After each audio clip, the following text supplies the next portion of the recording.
బాబాసాహెబ్ అంబేద్కర్ గారి రాజ్యాంగాన్ని మనం 75 సంవత్సరాలు సంతరించుకొని సెంట్రల్ హాల్లో ఈ వింటర్ సెషన్ ఈ శీతాకాల సమావేశాల మొదట్లోనే సెంట్రల్ హాల్లో రాజ్యసభ ఎంపీలు లోక్సభ ఎంపీలు అందరం కలిసి కూడా కార్యక్రమం చేయడం జరిగింది.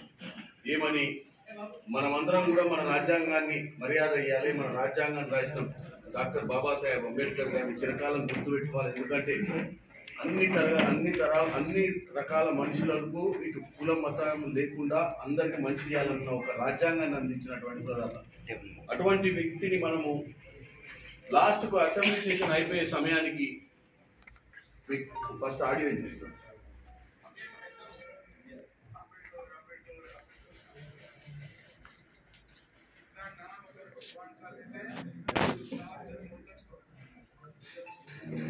ఇందులో ఏమన్నాడంటే అమిత్ షా గారు రాజ్యసభలో మాట్లాడుతుంటే ఏందా అంబేద్కర్ అంబేద్కర్ అంబేద్కర్ అంబేద్కర్ అంబేద్కర్ ఏం పనిలేదా మీకు? ఇన్నిసార్లు అంబేద్కర్ పేరు ఉచ్చరించే బదులు దేవుని పేరు ఉచ్చరిస్తే స్వర్గం అని వస్తుందా నాయన అని చెప్తుండు. అంటే ఏంది? నేను ఇప్పుడు మీకు చెప్పాల్సింది ఏంటంటే మనం ఎన్నికల ముందే ఒకటి అనుకున్నాం, అబ్కి బార్ 400 ఈసారి 400 సీట్లు రావాలని నరేంద్ర మోడీ గారు బ్రహ్మాండమైన ప్రచారం భారతదేశ వ్యాప్తంగా చేసినప్పుడే 400 సీట్లు వస్తే రాజ్యాంగాన్ని మార్చాలి అనే ఆలోచన వాళ్ళకు ఉండే అనేది మనం ప్రజల మధ్యన పోవడం వల్ల బాబాసాహెబ్ అంబేద్కర్ గారు రాసిన రాజ్యాంగాన్ని కాపాడుకోవడానికి ఈ భారతదేశ ప్రజలు ప్రయత్నం చేసి 240 సీట్లలో అయిపోయింది. తర్వాత ఈ శీతాకాల సమావేశాలలో 75 సంవత్సరాల రాజ్యాంగ దినోత్సవాన్ని చేసి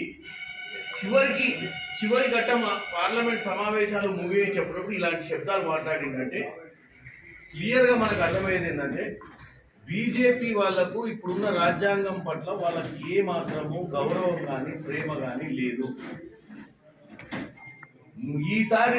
ఈసారి మొత్తం పార్లమెంట్లో ప్రతిపక్షాలు ఇండియా కూటమి కాంగ్రెస్ నాయకులం అందరం కూడా అడిగింది ఏంటంటే 2 నిమిషాలు అదాని గురించి చర్చ పెట్టండి, 2 నిమిషాలు మణిపూర్లో జరుగుతున్న అల్లర్ల గురించి చర్చ పెట్టండి, 2 నిమిషాలు సంబాల్లో ఉత్తరప్రదేశ్లో మసీదులపై దాడులను ఖండించే విధంగా ఒక చర్చ పెట్టండి. అంటే ప్రతిరోజు మేము బయట ప్రజాస్వామ్యబద్ధంగా ఏదైతే ధర్నాలు చేసి మేము పార్లమెంట్ లోపలికి వెళ్ళి ప్రశ్నోత్తర సమయాన్ని వృధా చేయొద్దని ప్రయత్నం చేసినా బీజేపీ వాళ్లకు అసలు ఈసారి పార్లమెంట్ నడిపించాల్సిన ఇంట్రెస్ట్ లేక కేవలం మా మీద అపవాదాలు మోపడం జరిగింది.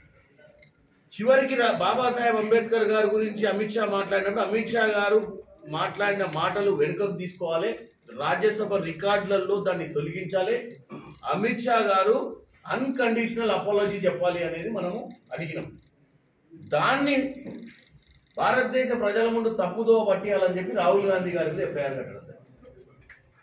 రాహుల్ గాంధీ గారు ఏమంటే నేనున్నా జరిగింది ఏంటంటే మేము రోజు ధర్నా చేసేటప్పుడు మకర ద్వారం ముందు ధర్నా చేసేటప్పుడు మేము ఒక సైడ్ చేసుకొని మిగతా వాళ్ళందరూ బీజేపీ ఎంపీలు కానీ అన్ని పార్టీల ఎంపీలు ఎవరైనా హౌస్ పోయేటోళ్ళకు ఒక దారి వదిలిపెట్టేటోళ్ళు. ఎప్పుడైతే బాబాసాహెబ్ అంబేద్కర్ గారు ఈ విధంగా మాట్లాడిండు దేశ ప్రజలు ఆగ్రహానికి గురవుతున్నారు అని తెలవంగానే ఏం చేశారంటే ఏదో విధంగా టాక్టిక్ మారవాలని చెప్పి లాస్ట్ రోజు వాళ్ళు కూడా ధర్నాకు దిగింది. ధర్నాకు దిగినప్పుడు మేము బాబాసాహెబ్ అంబేద్కర్ గారి విగ్రహం దగ్గర మేము ఆయన మీద చేసిన వ్యాఖ్యలకు నిరసనగా అక్కడ కార్యక్రమం చేసుకొని తిరిగి వచ్చేటప్పటికి లోపలికి పోనీయకుండా మొత్తం అడ్డం నిలబడితే రాహుల్ గాంధీ గారు లోపలికి పోతూ వాళ్ళని జరిపే ప్రయత్నంలో వాళ్ళంతా వాళ్ళు ఒకరిద్దరు కింద పట్టడం జరిగింది.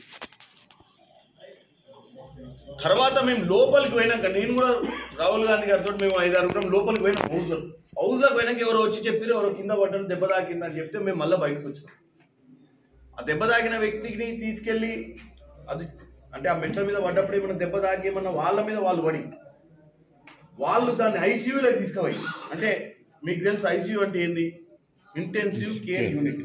ఇంటెన్సివ్ కేర్ యూనిట్లో పెట్టి మొత్తం మీడియాని అలర్ట్ చేసి గంటకొక ఎంపీ పోయి పరామర్శిస్తూ ఇంకా కొంతమంది లోకల్ ఎంపీ బాన్సురా స్వరాజ్ గారు ఇంకో 2 ఎంపీలు వెళ్ళి ఎఫ్ఐఆర్ ఫైల్ చేయడం రాహుల్ గాంధీ గారు.